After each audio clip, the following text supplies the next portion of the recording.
Hello students, आज हम हमारा नेक्स्ट लेसन, सेकंड लेसन के बाद अपन थर्ड लेसन को छोड़ रहे हैं अभी और फोर्थ लेसन उठा रहे हैं, जिसका नाम है लेसन नंबर 4 उठा रहे हैं, chemical kinetics, class first. Solution topic हमने ख़त्म कर दिया था, 21 क्लासें उसकी थी। अगर कोई स्टूडेंट नहीं देख पाया है तो अब तक की 21 क्लासों को वो देख के सॉल्यूशन टॉपिक को पूरा रिवाइज कर सकता है। अब हम एक नेक्स्ट लेसन उठाने जा रहे हैं, केमिकल काइनेटिक्स, जिससे बोर्ड में 3 नंबर के ही क्वेश्चन इससे पूछे जाते हैं और बहुत अच्छा टॉपिक है। न्यूमेरिकल इससे बनता है और चूंकि अभी आपको टाइम मिल रहा है इसलिए मैं ये टॉपिक उठा रहा हूँ, ताकि आप अच्छे चैप्टर जिनको करने के लिए हमें टाइम चाहिए वो आप इस लॉकडाउन के दौरान पढ़ सको अच्छे से। तो जब तक हम स्कूल नहीं आ पा रहे हैं, 2 चैप्टर भी अगर अच्छे से क्लियर कर लेंगे तो ये हमारे हित में होगा। तो स्टूडेंट्स, इस टॉपिक के अंदर हम क्या पढ़ेंगे? केमिकल काइनेटिक्स का मतलब है रसायन बलगतिकी। हिंदी में इसको क्या बोलते हैं? रसायन बलगतिकी। तो रसायन बलगतिकी जो टॉपिक है उसके अंदर हम क्या क्या पढ़ेंगे? हम पढ़ेंगे रासायनिक अभिक्रियाओं का वेग। सबसे पहले तो हम क्या पढ़ेंगे? रासायनिक अभिक्रिया का वेग।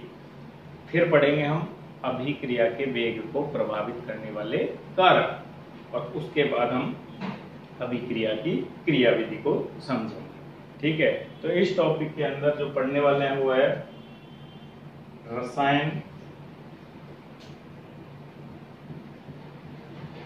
विज्ञान की वह शाखा जिसके अंतर्गत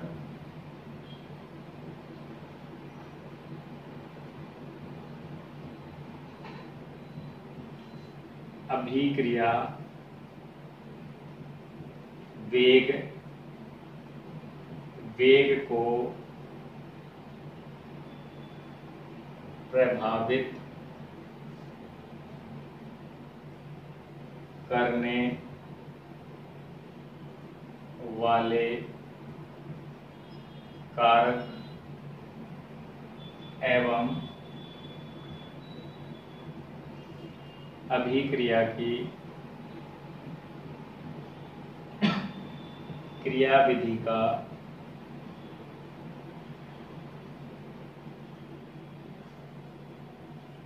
विस्तृत अध्ययन किया जाता है।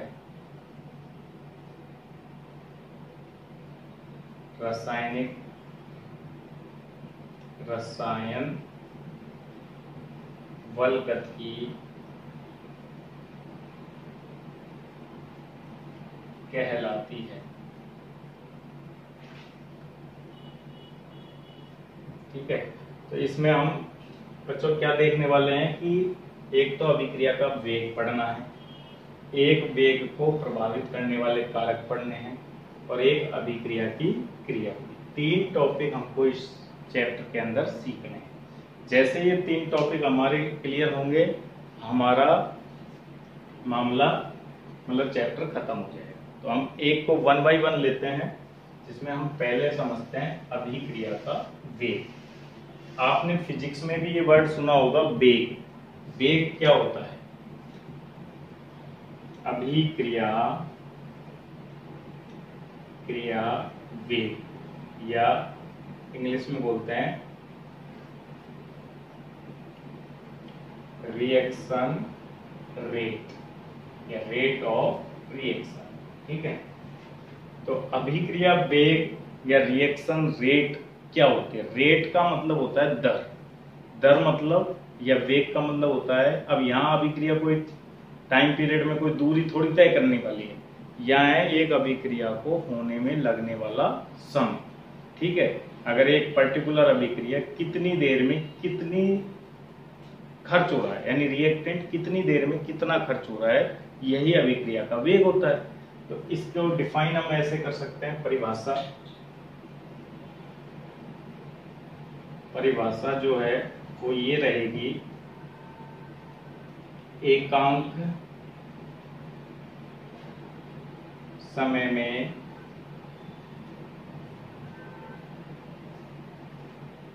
क्रियाकारक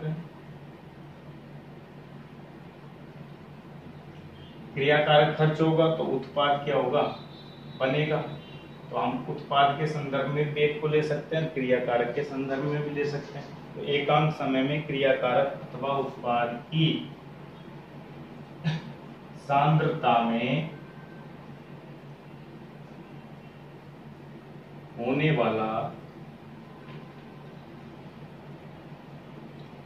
परिवर्तन ही अभिक्रिया का वेग कहलाता है। एकांक या निश्चित समय में क्रियाकारक और उत्पाद, जैसे कोई अभिक्रिया है रिएक्टेंट, उसमें क्या बनाता है भाई, प्रोडक्ट बनाता है। ठीक है, अब रिएक्टेंट प्रोडक्ट बनाता है, हम स्टार्टिंग में रिएक्टेंट की सांद्रता को C लेके चलते हैं, तो प्रोडक्ट तो स्टार्टिंग में होगा ही नहीं, जीरो होगा। अब थोड़े समय T समय बाद हम देखते हैं कि इसमें से C0 में से सांद्रता कुछ X घट गई और प्रोडक्ट की सांद्रता X बन गई। तो यानी ये तो खर्च हुआ X और ये बना X, तो परिवर्तन इसके संदर्भ में देखें तो भी X का ही हुआ है, क्योंकि ये खर्च हो गया है X, और इसके संदर्भ में तो 0 से X हो गया, तो परिवर्तन तो X का ही हुआ है ना। तो ये परिवर्तन जो X का परिवर्तन यहाँ देखो चाहे यहाँ देखो, परिवर्तन बराबर हुआ है X का। कितने समय में हुआ है, T समय बाद हुआ है। तो हम यहाँ वेग को ऐसे रिप्रेजेंट कर सकते हैं, रेट बराबर सांद्रता में परिवर्तन बटे परिवर्तन में लगा समय। ये डी की जगह हम डेल्टा भी ले सकते हैं काम में, डेल्टा यानी सांद्रता में परिवर्तन और परिवर्तन में लगा समय टी, यही अभिक्रिया का वेग। तो अभिक्रिया के वेग में क्या परिभाषा रही, अगर टी को मैं 1 कर दूं, इकाई कर दूं, तो सांद्रता में होने वाला परिवर्तन ही क्या कहलाएगा, अभिक्रिया का वेग कहलाएगा। यही मैंने लिखा है, क्रियाकारक या उत्पाद की सांद्रता में होने वाला परिवर्तन ही वेग कहलाता है। टी अगर 1 हो जाएगा तो सांद्रता में जो परिवर्तन है वही वेग के इक्वल है। ठीक है, अब यहाँ हमने वेग को समझ लिया। अब हो सकता है आपसे पूछ ले वेग का मात्रक बताओ। अच्छा, इसके आगे ऐसे और लगा होता है प्लस और माइनस। प्लस से क्या मीनिंग निकलता है, प्लस से मीनिंग निकलता है कि प्रोडक्ट की सांद्रता बढ़ती है। तो प्रोडक्ट के संदर्भ में अगर आप वेग दिखा रहे हो तो प्लस साइन में लोगे, और सी ये माइनस एक्स है, तो माइनस एक्स इस माइनस से गुणा होके वापस वेग हमेशा पॉजिटिव में ही होगा। तो चूंकि यहाँ परिवर्तन कितने में आया है, माइनस एक्स का, तो उस माइनस एक्स को यहाँ लिखोगे, माइनस काम में लोगे तो वापस प्लस हो जाएगा ना। इसलिए मैं आपको बता दूं कि अगर आप सांद्रता परिवर्तन प्रोडक्ट की ले रहे हो तो प्लस साइन काम में लेके चलें इस सूत्र में। तो प्लस उत्पाद के संदर्भ में वेग को शो करेगा, ठीक है, और माइनस क्रियाकारक के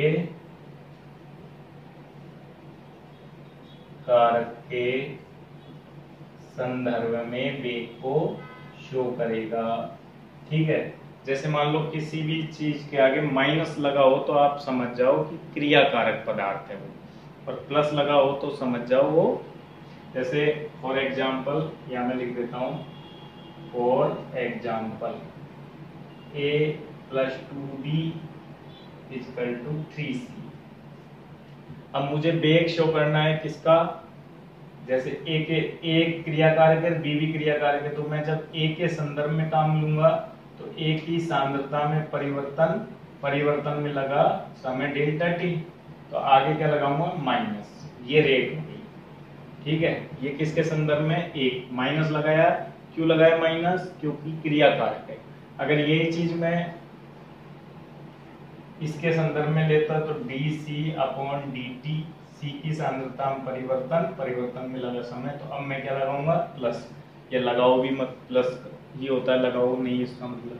तो अगर हमें कभी भी क्रिया कारक के संदर्भ में वेग शो करना है तो माइनस चिन्ह आगे लगा के चलेंगे, और अगर उत्पाद के संदर्भ में वेग शो करना है तो प्लस साइन आगे लगा के चलेंगे। ठीक है, तो ये बात हो गई आपके वेग को कैसे रिप्रेजेंट किया जाता है।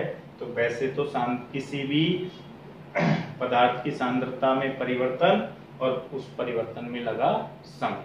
प्लस माइनस का मतलब है कि अब आप ये क्रिया कारक के लेते हो यहाँ पर सांद्रता तो माइनस लगाओगे, और उत्पाद की लेते हो तो प्लस लगाओगे। अच्छा, वेग का कभी कभी मात्रक भी पूछ लेते हैं, तो मैं वो भी आपको बता देता हूँ कि भाई वेग का मात्रक क्या होता है। तो अब आ जाते हैं हम, परिभाषा हो गई मात्रक। अच्छा, आप जानते होंगे सांद्रता को किसमें प्रदर्शित करते हैं, सांद्रता को करते हैं मोलरता के रूप में, या हमने पिछले चैप्टर में ही पढ़ा था सांद्रता को मोलरता, मोल भिन्न ऐसे दिखाते हैं। सांद्रता को प्रदर्शित करने की मात्रक है ये वेरियस। तो अपन मोलरता ले तो मोलरता का मात्रक होता है मोल बटा लीटर। ठीक है, तो ये तो हो गया सांद्रता, और सांद्रता बटा समय और किया था हमने, तो समय भी नीचे ही रहेगा, समय का मात्रक होता है सेकंड। अब पूरा मात्रक क्या हो गया, मोल लीटर की पावर -1 और सेकंड की पावर भी -1। तो वेग का मात्रक आपसे पूछे, सेकंड में भी लेते हैं समय को, मिनट में भी लेते हैं, आवर में भी लेते हैं, तो जो भी जिसमें भी आपको लेना है, तो वैसे सेकंड में ज्यादा लेते हैं इसलिए मैंने सेकंड लिखा है।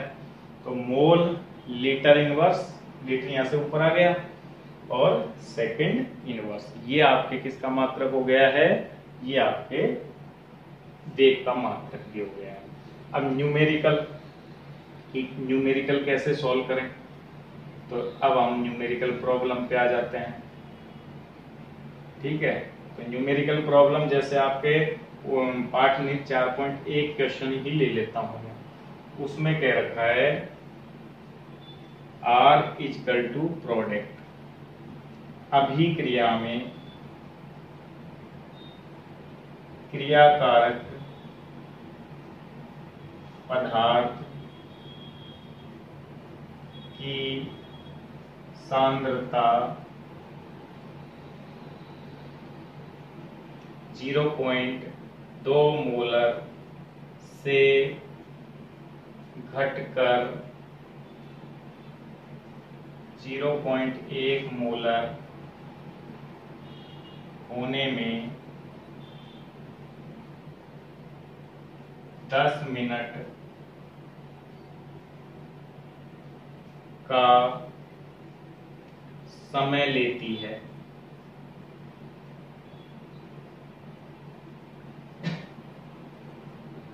ठीक है, अभिक्रिया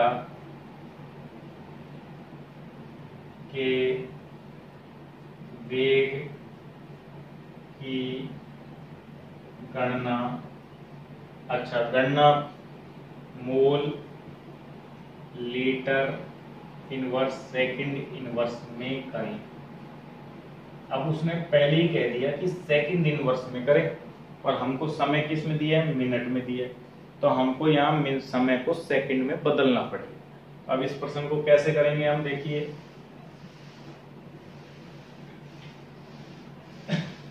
अब इस प्रश्न को सॉल्व करने के लिए रिएक्टेंट की सांद्रता पहले कितनी थी, पहले तो रिएक्टेंट की है, किसकी है, अभिक्रिया में पदार्थ की सांद्रता 0.2 से घटकर 0.1 मोलर, तो घटेगी किसकी, क्रिया कारक की तो घटेगी। तो क्रिया कारक की दी है तो हम सूत्र कौन सा लगाएंगे, पहले सूत्र लगाएंगे minus delta C upon delta T.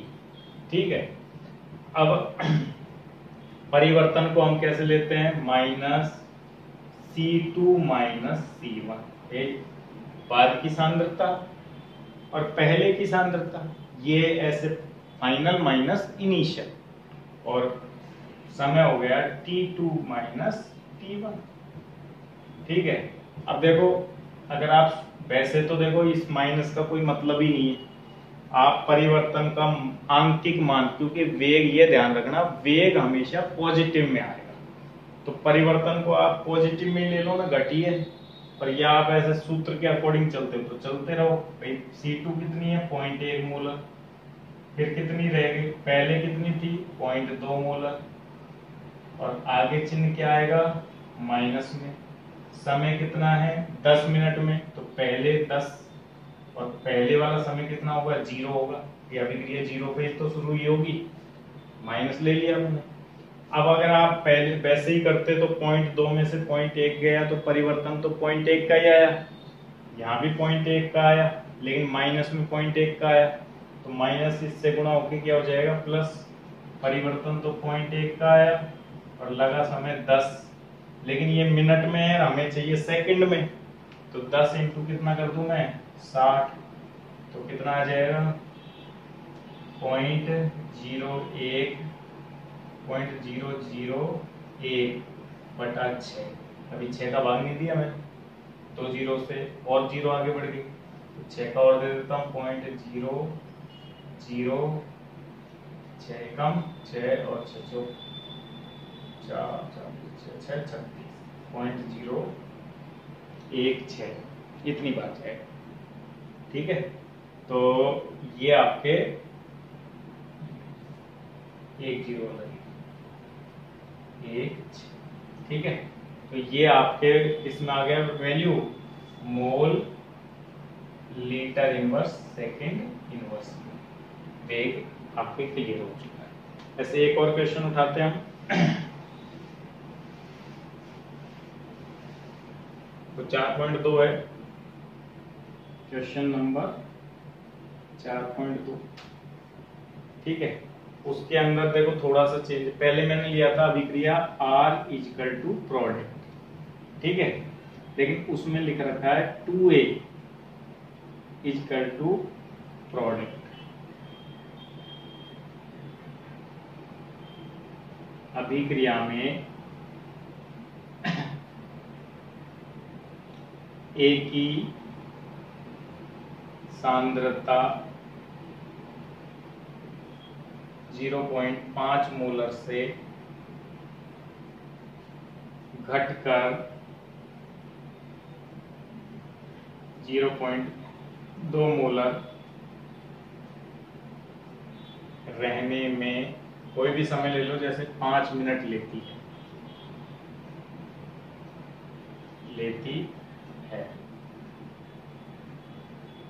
अभिक्रिया के वेग की गणना करो।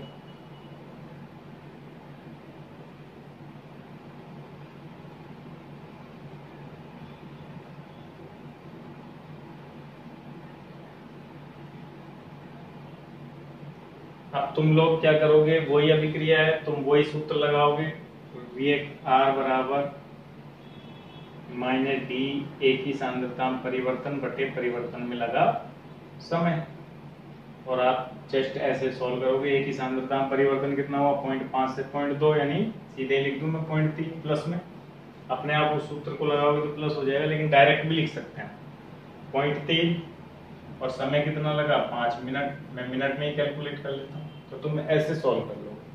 ये तरीका गलत है। अब तुम कहोगे कि सर पहले तो आपने ऐसे ही सॉल्व किया था, वो तो सही था, ये गलत क्यों? तो ये फर्क पड़ रहा है इस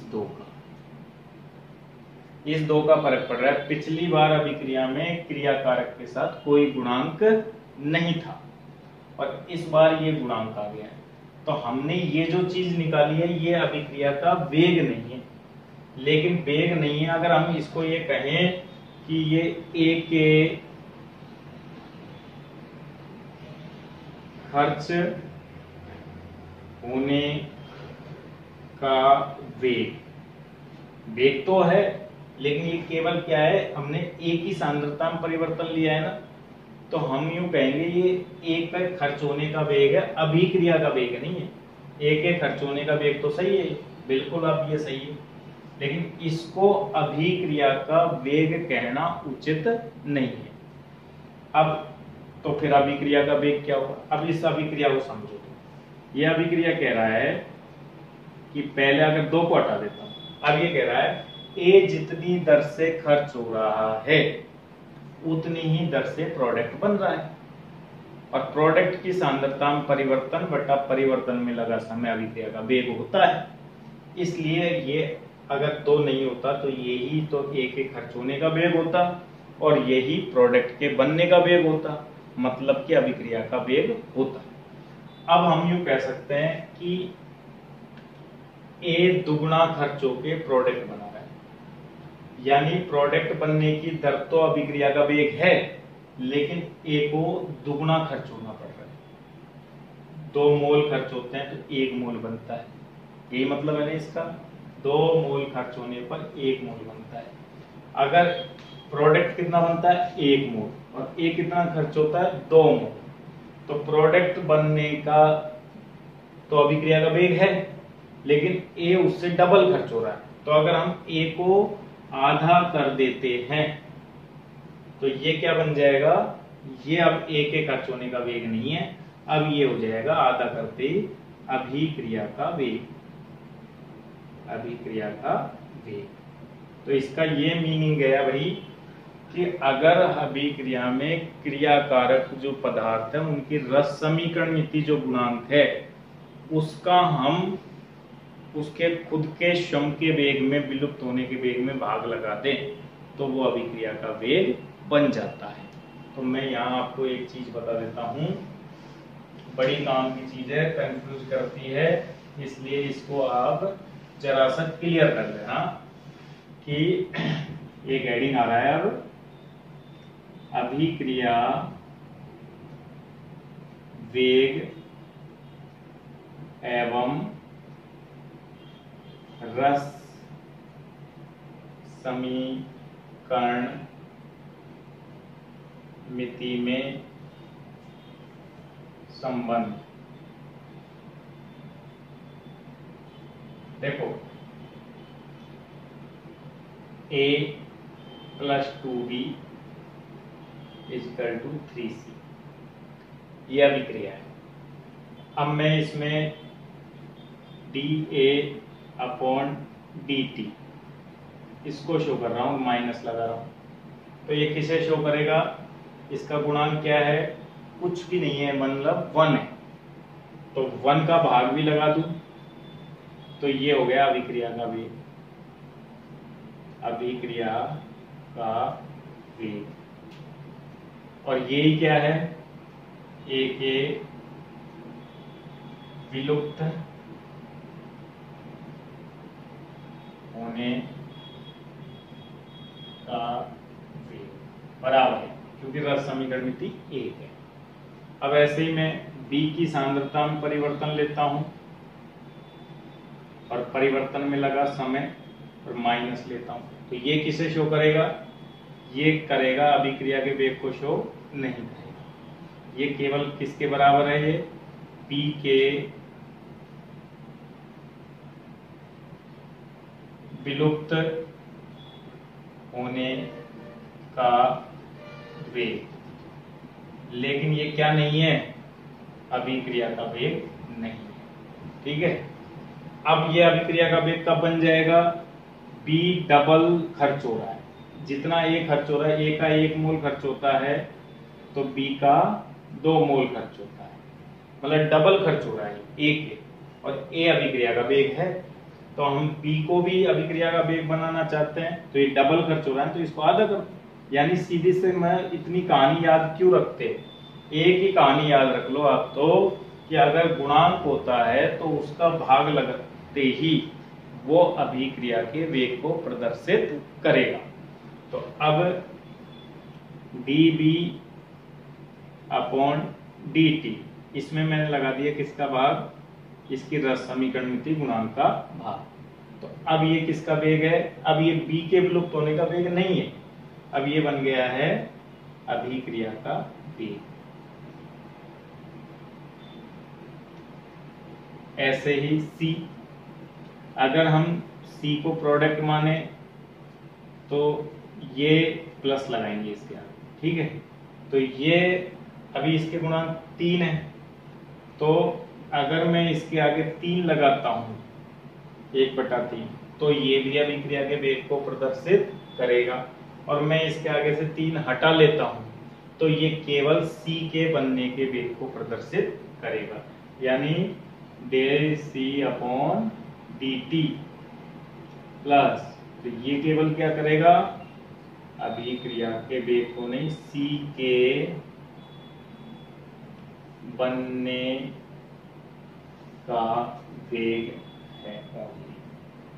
तो ये भाई आपके क्या क्लियर हुआ इस उदाहरण से, आपके इस उदाहरण से ये क्लियर हो जाना चाहिए कि अभिक्रिया का वेग अलग बात है और किसी भी क्रियाकारक या उत्पाद का खर्च होने का वेग और बनने का वेग ये बिल्कुल अलग बात है। लेकिन इनमें रिलेशन क्या है, अगर हम रस समीकरणमिति कोएफिशिएंट, रस समीकरणमिति गुणांक का भाग उसके स्वयं के वेग में लगा दें तो वो अभिक्रिया के वेग को प्रदर्शित करने लगता है। तो ये बात मैं लिखवा देता हूं आपको। निष्कर्ष,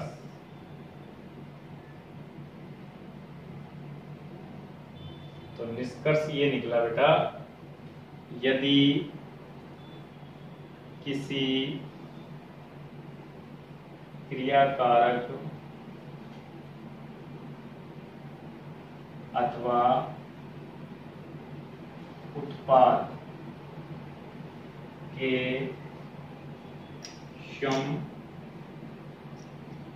यानी व्यक्तिगत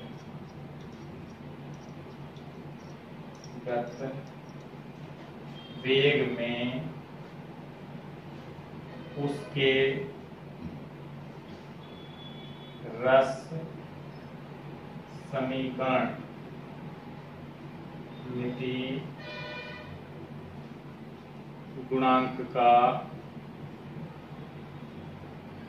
भाग लगा दिया जाए तब वह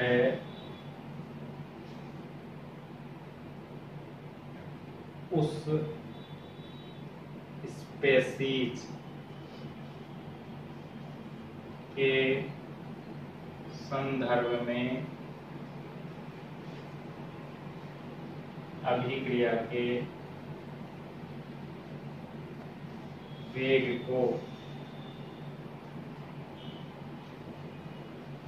प्रदर्शित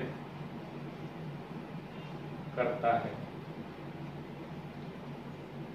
ये कोटेशन आपका निकल के सामने आ गया कि ये अभिक्रिया के वेग को प्रदर्शित करता है।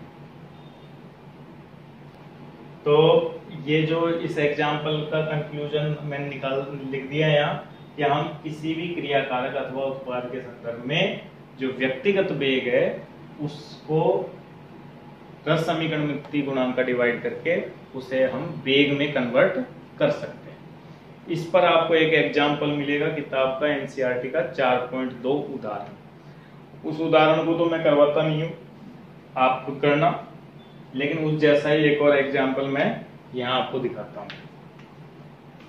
उसी को ले लेता हूँ चाहे मैं, लेकिन उसमें जो आंकिक मान है वो आप खुद पुट करना। जैसे वो अभिक्रिया ये है N2O5 is equal to 4NO2 plus O2। अब देखो, अगर मैं इसमें आपको यूं लिख दूं कि इसमें ये क्या है, N2O5 की सांद्रता में परिवर्तन और इस परिवर्तन में लगा समय जो दे रखा है परसेंट। अगर केवल आप इसकी सांद्रता में परिवर्तन और परिवर्तन उसमें लगा समय दोगे तो ये क्या अभिक्रिया के भाई वेग है क्या? ये अभी केवल क्या है, N2O5 के का श्रम का वेग है, श्रम का वेग, यानी ये किस दर से खर्च हो रहा है, विलुप्त हो रहा है, वो है। माइनस और लगा देता हूं क्योंकि क्रिया कारक है। लेकिन अगर मैं इस N2O5 की सांद्रता में जो परिवर्तन आएगा और उस परिवर्तन में जो समय लगेगा उसमें 1/2 का गुणा और कर देता हूं, क्योंकि इसके समीकरण में 2 है। तो अब ये किसको शो करेगा, ये करेगा अभिक्रिया के वेग को शो करेगा। सेम ऐसे ही NO2 की सांद्रता में परिवर्तन अगर प्रश्न दिखा दे आपको और उसमें लगा समय भी दिखा दे प्लस, तो ये करेगा केवल किसको शो, NO2 के बनने की दर, के बनने की दर को प्रदर्शित करेगा। लेकिन अगर इसी में मैं लगा देता हूं किसका भाग, बताओ, 4 का भाग, तो अब ये किसको शो करेगा, अभिक्रिया के वेग, यानी ये और ये अब बराबर है। ये किसको शो करेगा, अभिक्रिया के वेग को।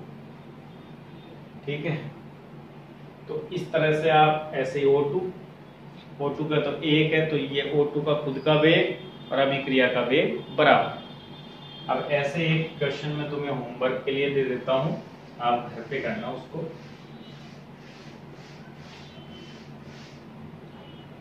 Homework, N2 + 3H2 = 2NH3। Question 1, N2 के बनने का वेग, N2 के नहीं, NH3 के, NH3 के बनने का वेग H2 के विलुप्त होने से कितना गुना है।